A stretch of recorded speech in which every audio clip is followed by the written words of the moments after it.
साथियों, इतने सारे लोग बोल चुके हैं, बोलने को कुछ बचा नहीं है, लेकिन एक दो बात मुझे बोलनी है। अक्सर मैं टॉपिक पे नहीं बोलता हूं, मैं कोशिश करूंगा कि टॉपिक पे बोलूं। पहली बात तो यह है कि दंगों के इतिहास के बारे में बात की जा रही है। दंगे सारे गलत होते हैं और हर एक इंसान कहता है कि दंगा गलत होता है। बाद में तो पॉलिटिकल पार्टियां भी कह देती हैं कि दंगा गलत हुआ, जो खुद करवाए होते हैं। लेकिन 2002 के दंगे में वो क्या खास बात थी जो बाकी किसी दंगे में नहीं मिलता है। 2002 से पहले दंगा करने वालों को सामूहिक रूप से या पब्लिकली कोई प्रशंसा नहीं दी जाती थी, और पीठ पीछे भले कहें मन में हो कि अच्छा हुआ, दंगा हुआ, भले मार दिया, लेकिन पब्लिकली कोई पोजीशन नहीं लेता था। 2002 के बाद खुलेआम जो लोग दंगा करने वाले थे उनको पुरस्कृत किया जाना शुरू किया गया, और उसके बाद जो है बड़े बड़े दंगे करने की जरूरत नहीं थी। जब एक बार आप वायलेंस को एस्टेब्लिश कर देते हैं सोसाइटी में, जिसकी बात उमर कर रहे थे, वो नॉर्मलाइज हो जाता है, तो फिर छोटे छोटे दंगों से भी काम चल जाता है। चुनाव जीता जा सकता है, पावर को कैप्चर किया जा सकता है। बस एक मजेदार उदाहरण है। मजेदार इसलिए बोल रहा हूं कि दिल्ली यूनिवर्सिटी के आज एक स्टूडेंट ने बताया कि बुरा दौर है, खौफ और दहशत है, इसमें हंसना जरूरी है।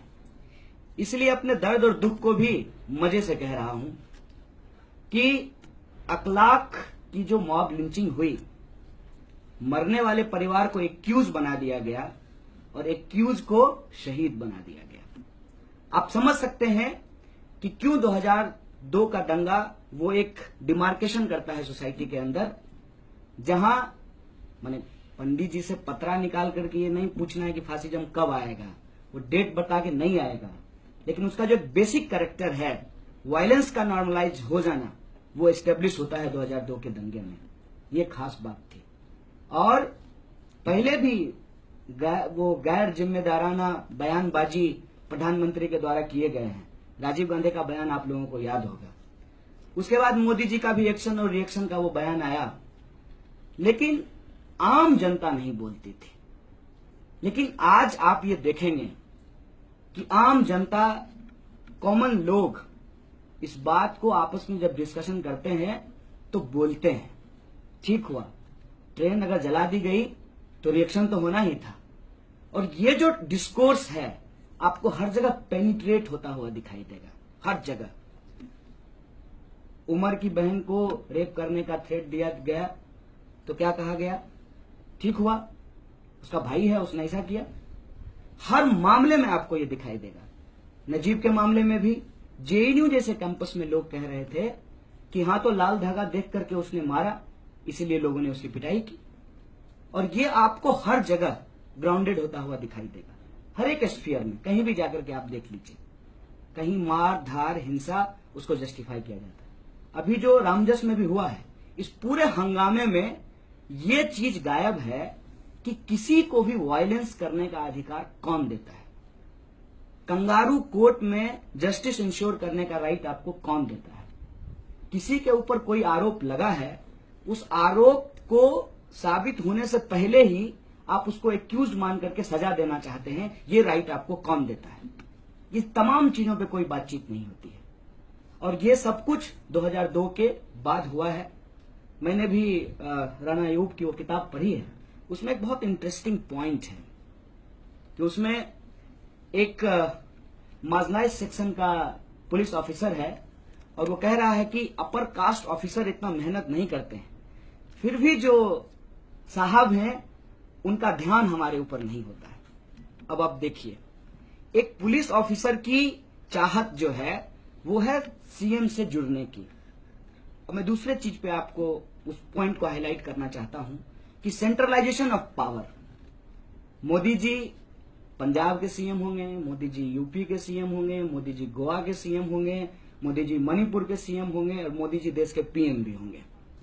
कहीं भी सीएम का कैंडिडेट नहीं है, हर जगह पीएम के नाम पे चुनाव लड़ा जाता है। मतलब पावर का सेंट्रलाइजेशन, ये जो दूसरा कैरेक्टरिस्टिक होता है फैसिज्म का, वो दिखाई देता है। और ये सब कुछ कैसे किया जाएगा, ये सबसे इंटरेस्टिंग सवाल है। आखिर हम इतने बेदर्द कैसे हो गए कि जब तक हमारा घर नहीं जला, ना हमें जलता हुआ धुआं दिखाई दिया, ना उसकी गर्मी महसूस हुई। मैं बताता हूं, बहुत खुश हूं, आज डीयू में जाकर के भाषण भी देकर के आया हूं। डीयू के लोग कहते थे ये जेएनयू वाले ना, आज मैं खुश हूं कि वो इस बात को बड़ी शिद्दत से महसूस कर रहे हैं। और हम लोग तो बार बार बोलते रहे हैं कि हम लोग साथ भले लड़ते हैं, लेकिन सेकेंड क्लास सिटीजनशिप का जो इंटेंसिटी है उसको बहुत बखूबी समझते हैं। हमको कहीं भी ये जस्टिफाई करने की जरूरत नहीं है कि हम इंडियन नहीं हैं, लेकिन उमर को ये जस्टिफाई करना पड़ता है, क्योंकि उसका नाम उमर है और मेरा नाम कन्हैया है। ये फर्क है। इसीलिए ये जो पूरा का पूरा वायलेंस को नॉर्मलाइज किया गया है, पावर का सेंट्रलाइजेशन हुआ है, उसके पीछे जो कॉन्स्पिरेसी थी वो यही थी कि इंसान को इंसान नहीं रहने देना है। तभी तो किसी के पेट से बच्चा निकालकर मारा गया और लोगों को दर्द नहीं हुआ, क्योंकि उससे आप अपने आप को एसोसिएट नहीं करते हैं। आपका सेंस ऑफ एसोसिएशन मर गया है, क्योंकि सेकेंड क्लास सिटीजन की कॉन्स्पिरेसी में आप फंस चुके हैं। एक टोकरी में केला रखा हुआ है और सेब रखा हुआ है। सेब मुंह चढ़ाता है केले का कि तुम तो लंबा हो, और सेब कहता है, केला कहता है सेब को कि तुम गोल हो। मतलब एक दूसरे को सेकेंड क्लास सिटीजनशिप बता रहे हैं, सिटीजन बता रहे हैं। नहीं पता कि फर्स्ट क्लास सिटीजन आएगा और दोनों को खा जाएगा। यही इस देश के अंदर हो रहा है।